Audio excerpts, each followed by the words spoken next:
दोस्तों यहां पर मजे की बात यह है कि कुछ चीजें प्राइस एक्शन की ऐसी भी हैं जो इंडिकेटर्स में ही कन्वर्ट हो गई हैं, और ये वाले इंडिकेटर्स फिर प्राइस एक्शन वाले फॉलोअर्स के और इंडिकेटर्स वाले फॉलोअर्स के दोनों के ही फेवरेट बन जाते हैं। और उनमें से एक ऐसा इंडिकेटर आज मैं आपके साथ डिस्कस करने वाला हूं जो कहने को तो इंडिकेटर है लेकिन उसकी पूरी थ्योरी प्राइस एक्शन से डिराइव होती है। दिस इज कॉल्ड, हाय दोस्तों, वेलकम टू धन। दोस्तों टेक्निकल एनालिसिस में तीन टाइप की थ्योरीज चलती हैं, या मैं बोलूं तीन टाइप के टूल्स हैं। पहला तो प्राइस एक्शन थ्योरी, दूसरा ट्रेंड लाइंस, और कुछ technical tools for example Fibonacci retracement, trend line etcetera. Indicators use करने वालों की एक अपनी फैन फॉलोइंग है। Fibonacci retracement, trend lines, support, resistance, ये सभी टेक्निकल ट्रेडर्स एक पैसिव टूल की तरह यूज करते हैं जहां पर इंडिकेटर्स और प्राइस एक्शन उनका मेन थ्योरी रहती है और उसके साथ साथ इन चीजों से वो सपोर्ट लेते हैं। और तीसरी आती है प्राइस एक्शन थ्योरी, जिसकी एक अलग ही फैन फॉलोइंग है। प्राइस एक्शन को फॉलो करने वाले लोग भी बहुत ज्यादा है और प्राइस एक्शन पे लोगों का ट्रस्ट भी बहुत ज्यादा है। उसका एक रीजन है, उसका एक रीजन ये है कि price action is more leading compare to indicators. Although there are some indicators that claim to be the leading indicator, लेकिन स्टिल इनसे भी ज्यादा लीडिंग आपके प्राइस एक्शन हो सकते हैं। और मैं बोलूं कि ज्यादातर चीजें प्राइस एक्शन की लीडिंग है और ज्यादातर इंडिकेटर्स लैगिंग है, इस वजह से भी प्राइस एक्शन को लीडिंग कंसिडर किया जाता है। दोस्तों यहां पर मजे की बात यह है कि कुछ चीजें प्राइस एक्शन की ऐसी भी हैं जो इंडिकेटर्स में ही कन्वर्ट हो गई हैं, और ये वाले इंडिकेटर्स फिर प्राइस एक्शन वाले फॉलोअर्स के और इंडिकेटर्स वाले फॉलोअर्स के दोनों के ही फेवरेट बन जाते हैं। और उनमें से एक ऐसा इंडिकेटर आज मैं आपके साथ डिस्कस करने वाला हूं जो कहने को तो इंडिकेटर है लेकिन उसकी पूरी थ्योरी प्राइस एक्शन से डिराइव होती है। This is called pivot.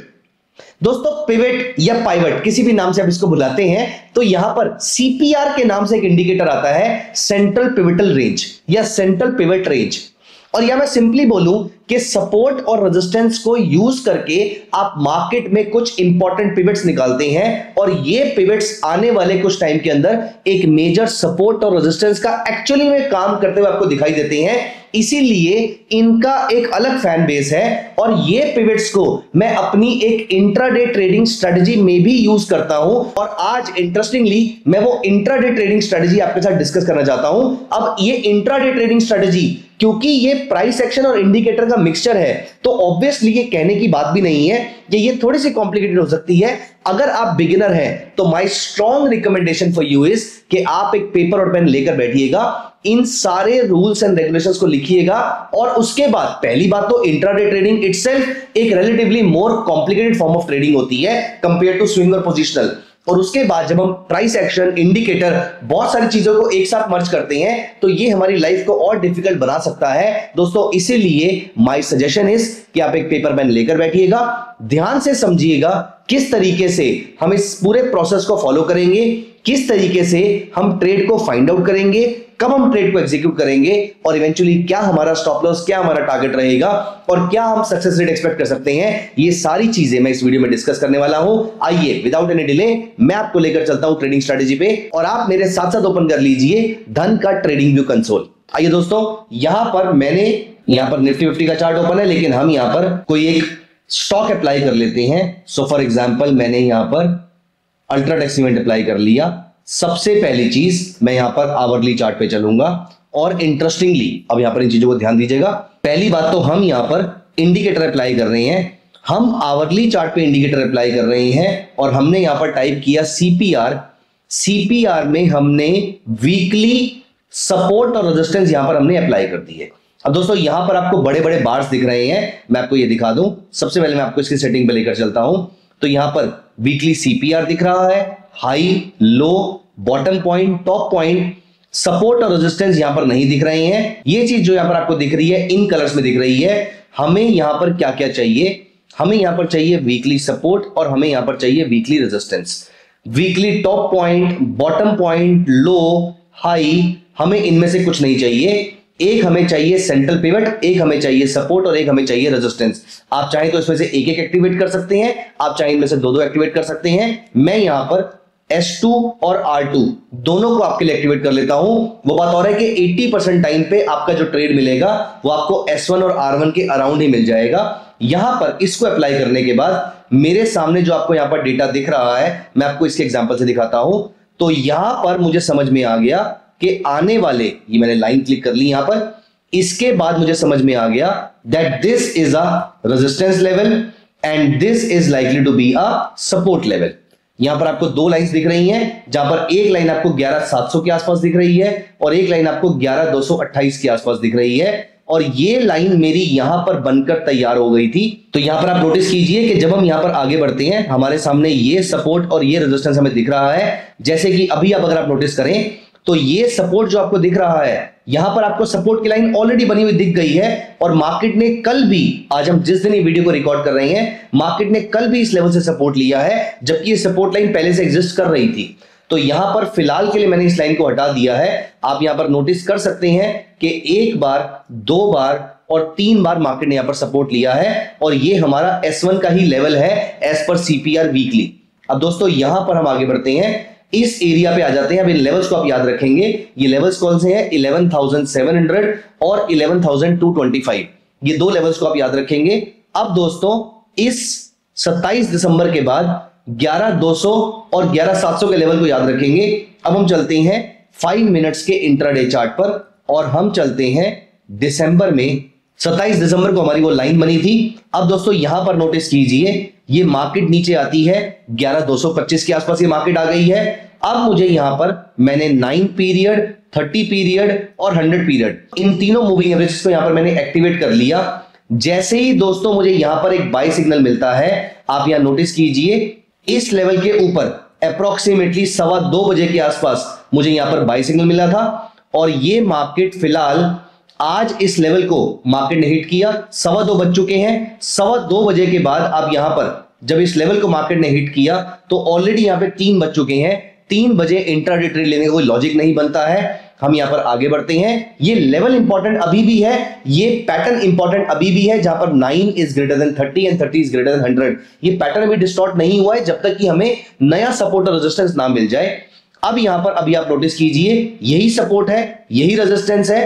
अब यहां पर अप्रोक्सीमेटली नेक्स्ट डे सुबह 10:40 पे आपको यहां पे बाय ट्रेड मिलता है 11,402 के आसपास। मुझे यहां पर बाय ट्रेड मिलता है अप्रोक्सीमेटली 70 से 80 रुपए के आसपास। मेरा आज 0.7% का टारगेट हिट हो जाएगा। यहां पर नोटिस कीजिए 11,400 से अगर ये स्टॉक 11,480 के आसपास तक भी चला गया तो मेरा प्रॉफिट हो जाएगा, लेकिन ये मार्केट जाती है 11,510 तक। 11,510 पे तो मुझे अप्रोक्सीमेटली 1% के आसपास का प्रॉफिट मिल रहा है। आप आराम से यहां पर इंट्राडे में प्रॉफिट बुक कीजिए। एज यू कैन सी 1.02% के आसपास का आपको प्रॉफिट मिल रहा है। आप इंट्राडे में प्रॉफिट बुक कीजिए और यहां पे मार्केट से बाहर आ जाइए। आपका स्टॉप लॉस क्या था? फिलहाल टू बिगिन विद आपका स्टॉप लॉस था ये वाला लेवल, लेकिन इसके बाद जब ये मार्केट आपके फेवर में जाना शुरू करती है तो मूविंग एवरेज का double crossover will be your trailing stop loss. मतलब जब 930 को काट दे और 900 को ही काट दे, इन दोनों को काटने पर आप ट्रेड से एग्जिट कर जाएंगे। आप चाहते तो इस ट्रेड को, अगर ये दिन एक ही दिन चलता रहता तो ये ट्रेड कितना लंबा आपको प्रॉफिट देकर जा रहा है, लेकिन एंड होते होते मार्केट ने दोबारा से आपको क्रॉसओवर दे दिया। इसका मतलब नेक्स्ट डे मुझे दोबारा अपॉर्चुनिटी मिल सकती है, और मिली भी इस लेवल पर अप्रोक्सीमेटली 11,500 पे मार्केट ने मुझे 9:25 पे दोबारा से बाय ट्रेड दिया। मैं 5-10 मिनट वेट करूंगा क्योंकि मैं शुरू के 15 मिनट ट्रेड नहीं करता, तो मैं यहां पर हाई कटने का वेट कर लेता हूं। इस लेवल पर अगर आप नोटिस कीजिए तो मार्केट ने 10:10 पे ये लेवल ब्रीच किया है। 11,500 के ऊपर आप यहां पर बाय करते हैं, और आज इंट्राडे में ये मार्केट ऊपर जाती है 11,825। मतलब अप्रोक्सीमेटली 3% की मुझे यहां से अपसाइड मिलती है, लेकिन मेरे लिए तो 1% का मूव काफी था। मैं 1% का मूव लूंगा और यहां पे मार्केट से बाहर आ जाऊंगा। अब यहां पर इस स्टॉक ने मुझे ऑलरेडी अच्छा मूव दे दिया है, अभी अपने रेजिस्टेंस के आसपास आ गया है। अगर रेजिस्टेंस के पास जाके मुझे ये सेल सिग्नल देता है, अब इस रेजिस्टेंस पे जाके मुझे वो सेल सिग्नल दे रहा है, यहां पर आप चाहें तो एक सेल सिग्नल जनरेट कर सकते हैं। 11:10 पे आपका अगले दिन सेल सिग्नल जनरेट होता है, और फिर उसके बाद मार्केट अप्रोक्सीमेटली वहां से 1.5% नीचे जाती है। लेकिन अभी के लिए हो सकता है किसी और स्टॉक में भी मेरा CPR मुझे कोई ट्रेड दे रहा हो, क्योंकि यहां पर इस ट्रेड में कन्विक्शन इसलिए मुझे ज्यादा नहीं आई थी, ऑल्दो यहां पर टारगेट अचीव हो गया, लेकिन क्योंकि अब यहां पर नोटिस कीजिए मेरे लिए ज्यादा फेवरेबल ट्रेड्स कौन से हैं? जब स्टॉक एग्जैक्टली CPR सपोर्ट से रिवर्स कर रहा हो। इस स्टॉक में अगर आप यहां पर नोटिस कीजिए तो इस एरिया में वो एग्जैक्टली रेजिस्टेंस लेवल से वापस नहीं आ रहा था, वो ऊपर जाकर सस्टेन नहीं कर पा रहा था, इसलिए वापस आ रहा था, इसलिए कन्विक्शन यहां पर लो रहेगी। मैं आपको यहां पर कोई और ट्रेड भी दिखाता हूं। फॉर एग्जांपल IRCTC पे चलते हैं और IRCTC में भी 1 आवर चार्ट में हम अपने जो भी सपोर्ट रेजिस्टेंस है वो यहां पर मार्क कर लेते हैं। अब यहां पर नोटिस कीजिए, ये मेरा CPR था, लेकिन यहां पर मैंने मार्केट को ट्रैक करना शुरू किया होगा। अब ये मार्केट वापस ऊपर जाती है। अब ये नोटिस कीजिए 31 दिसंबर को ये यहां पर रेजिस्टेंस के पास स्ट्रगल कर रही है और उसके बाद 3 जनवरी को कर रही है। हमें 3 जनवरी का डेटा अभी तक नहीं पता है, ये सिर्फ आगे जाकर वापस आवरली चार्ट पे ना आना पड़े, इसलिए मैंने इसको मार्क कर लिया। हम यहां पर चलते हैं 31 दिसंबर पे 5 मिनट्स चार्ट पे। तो मैं गया 5 मिनट्स चार्ट पे और मैं गया 31 दिसंबर को। अगर मुझे वहां पर रेजिस्टेंस मिलेगा, अगर मुझे वहां पर 9<30 और 30<100 मिलेगा तो मैं वहां से शॉर्ट सेल सिग्नल क्रिएट करूंगा। लेकिन 31 को अगर आप नोटिस कीजिए तो मार्केट ये लगातार ऊपर जाती जा रही है। 1 जनवरी आ गया, यहां पर ये मार्केट ने मुझे कोई सेल सिग्नल जनरेट करके नहीं दिया। 1 जनवरी को अब जब ये सेल सिग्नल जनरेट कर रही है तो ऑलरेडी वो उसके ऊपर जा चुकी है, मतलब ये बहुत ज्यादा कन्विंसिंग ट्रेड नहीं है। अब मैं यहां पर आ जाता हूं 3 जनवरी को। 3 जनवरी को ये मार्केट अगर आप नोटिस कीजिए तो इसी रेजिस्टेंस लेवल्स पे स्ट्रगल करके वापस आ रही है और यहां पर आप नोटिस कीजिए इस लेवल पे 9:30 बजे 9:30 में मुझे यहां पर सेल सिग्नल मिलता है। लेकिन 9:30 में मैं ट्रेड नहीं लेता, शुरू के 15 मिनट में उसको अवॉइड करता हूं, रादर मैं 20 से 25 मिनट भी अवॉइड करता हूं। और आप यहां पर नोटिस कीजिए अराउंड 10:45 पे मुझे सेल ट्रेड मिलता है और 10:45 पे सेल ट्रेड जब मेरा यहां पर इनिशिएट होता है इस लेवल के नीचे, आप यहां पर नोटिस कीजिए इस लेवल के नीचे जब मेरा सेल ट्रेड इनिशिएट होता है, आज 2:40 तक IRCTC is down by approximately 3%। दोस्तों इस चीज को याद रखिएगा कि CPR एक बहुत ही इंपॉर्टेंट लेवल प्रेजेंट करता है आपके सामने। इस लेवल पर प्राइस एक्शन में बहुत बड़े मूव्स आ सकते हैं और यहीं से अगर मार्केट रिवर्स करती है तो आपको यहां पर अच्छे ट्रेड्स मिल सकते हैं, सर्टेनली मिल सकते हैं। आपको इन लेवल्स को अपने माइंड में जरूर रखना चाहिए। आप यहां पर इंट्राडे ट्रेडिंग स्ट्रेटजी को यूज कीजिए या फिर आप इसके साथ ओपन इंटरेस्ट, मैं किस तरीके से इसको ट्रेड करता हूं, मैं इन्हीं लेवल्स पर चेक करता हूं कि ओपन इंटरेस्ट कैसा बिल्डअप हो रहा है। तो आने वाले कुछ दिनों के अंदर फॉर एग्जांपल निफ्टी का रेजिस्टेंस इज 24,200 और मैं नोटिस करता हूं कि ओपन इंटरेस्ट में भी 24,200 में कॉल ऑप्शन का ओपन इंटरेस्ट बहुत ज्यादा है, मतलब this level can now certainly act as a very strong resistance. दोस्तों यहां पर प्राइस एक्शन और डेरिवेटिव दोनों लीडिंग इंडिकेटर्स हैं। अगर आप इन दोनों को साथ में यूज कर पाए then it will certainly be a beautiful thing. मैं उस तरीके से भी इसको यूज करता हूं। अगर आपको वो भी पूरी स्ट्रेटजी जाननी है तो आप मेरे को एक बार कमेंट में जरूर लिख दीजिएगा open interest plus PCR strategy. मैं डेफिनेटली उसके ऊपर एक वीडियो बनाने की कोशिश करूंगा। ऑल्दो ये एक मुश्किल काम है क्योंकि इसको लाइव मार्केट में ही मुझे आपको दिखाना पड़ेगा कि यहां पर ये लेवल रेजिस्टेंस का लेवल काम कर सकता है और यहीं पर मेरा CPR का लेवल इंपॉर्टेंट लेवल की तरह शो हो रहा है। लेकिन अभी के लिए अपना फोकस हम वापस शिफ्ट करते हैं इंट्राडे ट्रेडिंग स्ट्रेटजी पे।